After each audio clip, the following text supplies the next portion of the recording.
Kidney ஃபெயிலியராக இருக்கிறது ரொம்ப advance ஸ்டேஜில் வந்து வர்றவங்களுக்கு இதை நான் சொல்லிக்க விரும்புகிறேன். உங்களோட கிட்னி ஃபெயிலியர் ஆகுது, நீங்கள் டயாலிசிஸ் போகணும் அப்படின்றத கேட்குற வரைக்கும் நீங்கள் வந்து தாமதமாக இருக்காதீங்க. ஒரு சிம்டம்ஸ் பார்த்தாலே இமீடியட்டாக நீங்கள் எந்த இடத்துல இருந்தாலும் நியர்பை உள்ள கிளினிக்கு போய் ரத்த பரிசோதனை பண்ணி உங்களோட கிட்னியோட அளவு எவ்வளோ இருக்குது, கிட்னியோட EGFR எவ்வளோ இருக்குது அப்படின்றத நீங்கள் தெரிஞ்சுக்கலாம். அலட்சியமாக எடுத்துக்காதீங்க. கிட்னியை வந்து நல்ல ஒரு முறையாக பார்த்துக்கிட்டு ஆரம்ப கட்டத்திலே உங்கள் கிட்னியை நீங்கள் சரி பண்ணி நல்ல ஆரோக்கியமான ஒரு வாழ்க்கை வாழ்வதற்கு முடியும். அனைவருக்கும் வணக்கம். நான் உங்கள் டாக்டர் பிரகாஷ். இன்றைய ஆரோக்கிய விழிப்புணர்வு பகுதியில் கிட்னி ஃபெயிலியராக இருக்கிறது ரொம்ப அட்வான்ஸ் ஸ்டேஜில் வந்து வர்றவங்களுக்கு இதை நான் சொல்லிக்க விரும்புகிறேன். நீங்கள் வந்து கிட்னி ஃபெயிலியர் அப்படின்றது வந்து ஸ்டேஜ் 5 டயாலிசிஸ் போகணும் அப்படின்ற போது ஒரு பயம் உங்ககிட்ட நிறையா இருக்குது. நீங்கள் வந்து இங்கே ப்ளட் டெஸ்ட்லாம் நீங்கள் அனுப்பும்போது பார்த்தீங்கன்னா EGFR 10, 7, ஈவன் 2 கூட வந்து இங்கே வந்து பேஷண்ட் வந்திருக்காங்க. ஈவன் ஒரு வாலிப வயதில் உடையவர் வந்து இங்கே வரும்போது அவரோட ஹீமோக்ளோபின் பார்த்தீங்க அப்படின்னா 4.8 தான் இருந்துச்சு. அவரோட EGFR 2 இருந்துச்சு. ஸோ இமீடியட்டாக உடனடியாக நான் வந்து ஹாஸ்பிட்டலுக்கு அவரை வந்து அனுப்பி வச்சேன். ஸோ ஏன் இதை வந்து நான் உங்ககிட்ட சொல்லிக்கிறேன் அப்படின்னா, உங்களோட கிட்னி ஃபெயிலியர் ஆகுது, நீங்கள் டயாலிசிஸ் போகணும் அப்படின்றத கேட்குற வரைக்கும் நீங்கள் வந்து தாமதமாக இருக்காதீங்க. நீங்கள் செய்ய வேண்டிய விஷயம் வந்து EGFR. இதை நான் ஒவ்வொரு என்னோட கிட்னியோட வீடியோவில் வந்து நான் இதை பற்றி சொல்லிக்கிட்டே இருக்கேன்.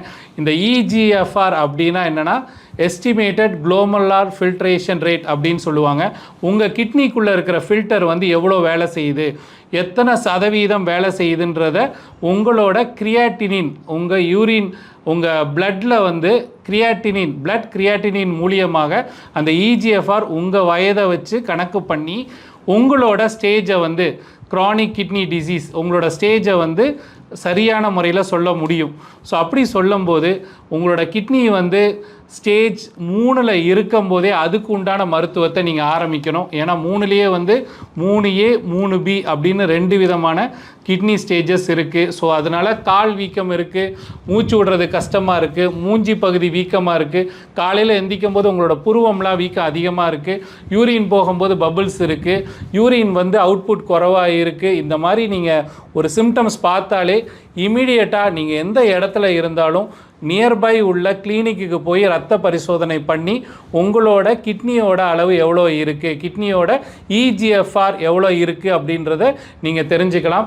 நீங்கள் ஸ்லாங்கூரில் இருக்கீங்க அப்படின்னா நம்மளோட கிளினிக் வந்து இங்கே காஜாங் பகுதியில் தான் இருக்குது. நீங்கள் இங்கே வந்து இமீடியட்டாக 15 நிமிடத்துலேயே உங்களோட கிட்னியோட EGFR எவ்வளோன்னு நம்ம வந்து டெஸ்ட் பண்ணி உங்களுக்கு சொல்லிட முடியும். இங்கேயே வந்து அதுக்குண்டான மிஷின்ஸ் எல்லாம் இருக்குது இந்த கிட்னியோட செக் பண்ணுறதுக்கு.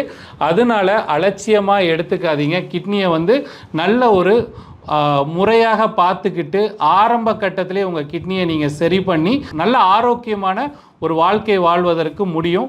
எங்களோட ஆலோசனை வேணும் அப்படின்னா கீழே உள்ள நம்பருக்கு காண்டாக்ட் பண்ணி அப்பாயின்மெண்ட் ஃபிக்ஸ் பண்ணிட்டு உங்களோட மருந்துகள், உங்களோட பிளட் டெஸ்ட் எல்லாத்தையும் எடுத்துகிட்டு வாங்க. எங்களோட மருத்துவ முறை வந்து நேச்சுரோபதி அப்படின்னு சொல்லுவாங்க, உணவே மருந்து. இந்த மருத்துவ முறையில் உங்களுக்கு வந்து நம்ம நல்ல முறையில் சிகிச்சை கொடுக்க முடியும். நன்றி, வணக்கம்.